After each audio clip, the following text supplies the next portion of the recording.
નમસ્તે વિદ્યાર્થી મિત્રો, મારું નામ છે અજય વલદાણિયા. આજે તમારું ફરી વખત સ્વાગત છે ઓશન કોચિંગ ક્લાસીસની યુટ્યુબ ચેનલ પર.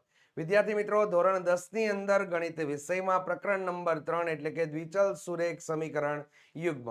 આજે આપણે આ ચેપ્ટરની અંદરથી આપણે લોકોએ સ્વાધ્યાય 3.1 ના પ્રશ્ન નંબર 4 ના પહેલા અને બીજા દાખલાની ચર્ચા કરવાની છે. તો વિદ્યાર્થી મિત્રો, ખાસ અગત્યના દાખલા છે, આલેખાત્મક દાખલાઓ છે, એટલે ખાસ કરીને ધ્યાન આપજો. અગાઉના ભાગના હજી સુધી તમે લોકોએ વિડીયો જોયા ન હોય તો ચોક્કસથી પ્લેલિસ્ટની અંદર તમને આપેલા છે. સાથે સાથે વિદ્યાર્થી મિત્રો, તેની લિંક જો તમે મેળવવા માંગતા હોય તો લિંક તમને લોકોને ડિસ્ક્રિપ્શન બોક્સની અંદર અને આઈ બટનને ક્લિક કરવાથી મળી જશે. તો વિદ્યાર્થી મિત્રો, સ્ટાર્ટ કરીએ અહીં પ્રશ્ન નંબર 4 ના દાખલા નંબર 1 અને 2 ની. તો અહીંયા દાખલા નંબર 1 ની રકમ તમને કંઈક આવી આપેલી છે કે નીચેના પૈકી કયું સુરેખ સમીકરણ યુગ્મ સુસંગત છે કે સુસંગત નથી તે પહેલા નક્કી કરવાનું છે. અને નક્કી થઈ જાય પછી જો સુસંગત હોય તો ભૌમિતિક રીતે તેનો ઉકેલ શોધો. એટલે કે ભૌમિતિક ભાતીય મતલબની અંદર આપણે આકૃતિ દોરીને, આલેખાત્મક આકૃતિ દોરીને આપણે એની રજૂઆત કરવાની છે. તો એકદમ સરળ દાખલાઓ થઈ શકે વિદ્યાર્થી મિત્રો. તો કે અહીં જે આપેલા સમીકરણ તમને લોકોને છે એ સમીકરણને તમારે તો સૌપ્રથમ વ્યાપક સ્વરૂપમાં ફેરવી દેવાના. તો આપેલા સમીકરણને તમે વ્યાપક સ્વરૂપમાં ફેરવો ને એટલે સમીકરણ તમને કંઈક આવું પ્રકારનું મળશે. તો આ સમીકરણ મળી ગયું. હવે આપેલ સુરેખ સમીકરણ યુગ્મ માટે તો કે આપણે a1 બરાબર 1, b1 બરાબર 1, c1 બરાબર -5, a2 બરાબર 2, b2 બરાબર 2 અને c2 બરાબર -10 તમને મળી ગયું. તો ચાલો વિદ્યાર્થી મિત્રો, હવે આપણે શું કરશું તો કે ગુણોત્તરની મદદથી જ આપણને ખબર પડે કે સુસંગત છે કે નહીં. કારણ કે કઈ શરતનું પાલન થયું છે તે ગુણોત્તર લેતા જ આપણને ખબર પડે. તો a1 ના છેદમાં a2 નો આપણે ગુણોત્તર લેશું. એ જ રીતે b1 ના છેદમાં b2 નો ગુણોત્તર અને c1 ના છેદમાં c2 નો ગુણોત્તર લઈએ તો વિદ્યાર્થી મિત્રો, અહીંયા આપણને a1 ના છેદમાં a2 નો ગુણોત્તર 1 ના છેદમાં 2 મળે છે. b1 ના છેદમાં b2 નો ગુણોત્તર પણ આપણે 1 ના છેદમાં 2 મળે છે. અને c1 ના છેદમાં c2 નો ગુણોત્તર કેટલો મળે છે? 1 ના છેદમાં 2. તો અહીં આપણને મળતો ગુણોત્તર કેવો છે? સમાન છે. સમાન હોય તો a1 ના છેદમાં a2 બરાબર b1 ના છેદમાં b2 બરાબર c1 ના છેદમાં c2 શરતનું પાલન થાય છે. તો વિદ્યાર્થી મિત્રો, અહીં આ શરતનું પાલન થાય છે. આથી આપણે શું કહી શકીએ કે આથી ઉકેલ તમને કેવો મળે? અનંત મળે. સાથે સાથે આ સમીકરણ સુસંગત છે.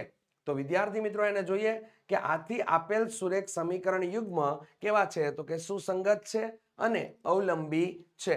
એ અવલંબીનો મતલબ થાય તમારા માટે એકબીજા પર ઓવરલેપ થઈ જવું, એટલે કે સંપાતી રેખાઓ જે મળે તે પ્રકારનો અનંત ઉકેલ મળે છે.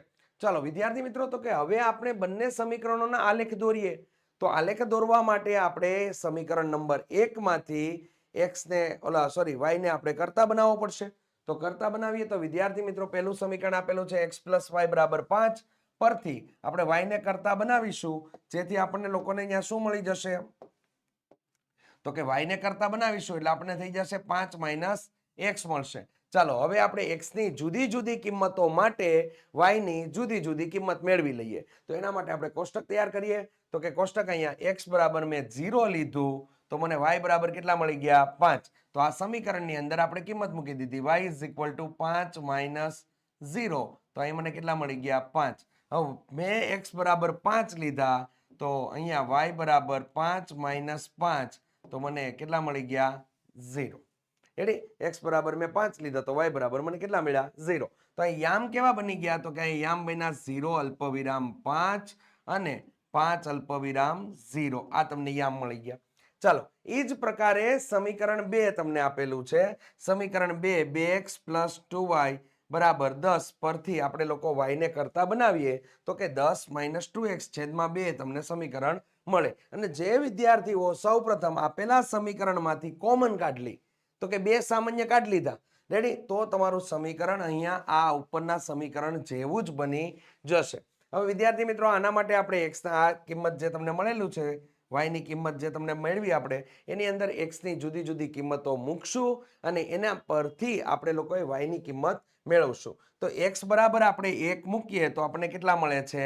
4. તો 1 આમાં મૂકીએ તો શું થઈ ગયું? 10 માંથી 2 બાદ થઈ જાય તો 8 મળ્યા. 8 ના છેદમાં 2 એટલે કેટલા મળી ગયા? 4. હવે એ જ પ્રકારે x બરાબર આપણે કેટલા મૂકશું? 3. તો 10 માંથી 6 બાદ થાય અને 6 ના છેદમાં કેટલા થઈ ગયા 2 એટલે આપણને કેટલા મળી ગયા વિદ્યાર્થી મિત્રો તો કે અહીંયા આપણે 3 મૂકીએ તો 6 થઈ ગયા ને એટલે 4 ના છેદમાં 2 એટલે આપણને કેટલા મળી ગયા 2 મળી ગયા તો અહીંયા બિંદુ કેવું મળશે 1 અલ્પવિરામ 4 અને 3 અલ્પવિરામ 2 તો ચાલો હવે આ બિંદુઓ જે મળ્યા છે એને આપણે લોકો આલેખ પત્ર ઉપર દર્શાવી દઈએ તો વિદ્યાર્થી મિત્રો અહીં તમને આલેખ પત્ર બતાવેલો છે પહેલું બિંદુ તમને લોકોને પહેલા સમીકરણમાંથી બિંદુ મળ્યું હતું 0.5 રેડી તો આ 0.5 ને આપણે આલેખ પત્ર ઉપર બતાવીએ તો અહીંયા થઈ ગયું કમ્પ્લીટ ત્યારબાદ આપણને બિંદુ તમને લોકોને બીજું મળેલું હતું 5 અલ્પવિરામ 0 એ જ રીતે તમને લોકોને બિંદુ અહીંયા મળેલા હતા જેની આપણે લોકો ચર્ચા કરીએ તો કે 1 અલ્પવિરામ 4 અને 3 અલ્પવિરામ 2 ચાલો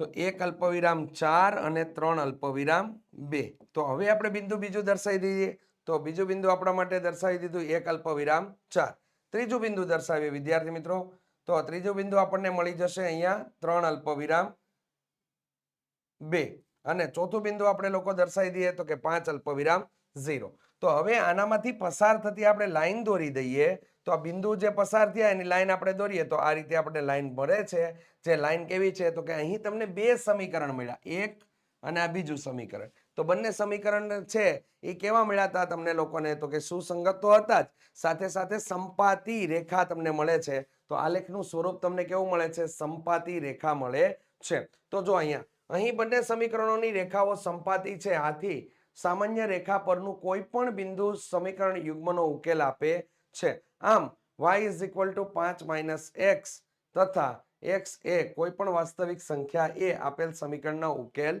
છે મતલબમાં તમને લોકોને અહીંયા ઉકેલ જે છે એ તમને અનંત ઉકેલ મળે છે x ની કોઈ પણ વેલ્યુ માટે તમે લોકો સમીકરણમાં y ની વેલ્યુ મેળવી શકો છો ચાલો એ દાખલાને આપણે ડન કરી દઈએ વિદ્યાર્થી મિત્રો અને દાખલા નંબર 2 માટે આપણે આગળ વધીએ તો અહીં તમને જે સમીકરણ આપેલું છે x - y = 8 અને 3x - 3y બરાબર કેટલા આપેલા છે 16 આપેલા છે તો વિદ્યાર્થી મિત્રો અહીં તમને આપેલા સમીકરણની અંદર આપણે લોકો તો કે આપેલા સમીકરણ માટે આપણે સરખામણી કરશું દ્વિચલ સુરેખ સમીકરણ યુગ્મના વ્યાપક સ્વરૂપ સાથે આપણે સરખામણી કરીએ તો આપણને a1 બરાબર કેટલા મળી ગયા 1 b1 બરાબર કેટલા મળી ગયા તો કે -1 c1 બરાબર કેટલા મળ્યા -8 અને a2 બરાબર કેટલા મળી ગયા 3 b2 બરાબર કેટલા મળ્યા -3 અને c2 બરાબર કેટલા મળી ગયા -16 આપણને મળે છે ચાલો આટલું આ કામ થઈ ગયું અને આપણે વ્યાપક સ્વરૂપમાં ફેરવીને મેળવેલા છે એટલે x - y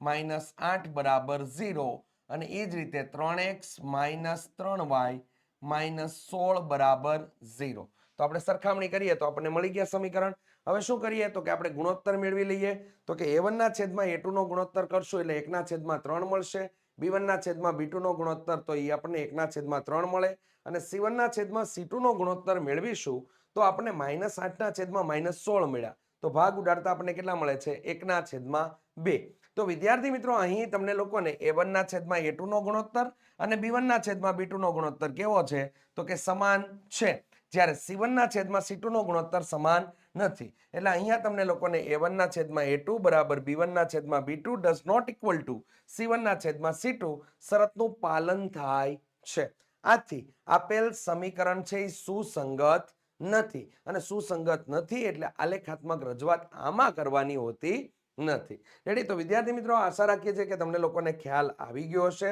તો વિદ્યાર્થી મિત્રો આજના માટેનું આટલી બાબત હતી તો વિડીયો જો તમને પસંદ આવ્યો હોય તો ચોક્કસથી લાઈક કરી દેજો ચેનલ ઉપર નવા હોય તો ચેનલને સબસ્ક્રાઇબ કરી દેજો તમારા મિત્ર સાથે ચેનલને ચોક્કસથી શેર કરજો અને વિદ્યાર્થી મિત્રો મળીશું હવે આગળના ભાગની અંદર ત્યાં સુધી આપણે તમારી પાસેથી રજા લઈએ જય હિન્દ જય ભારત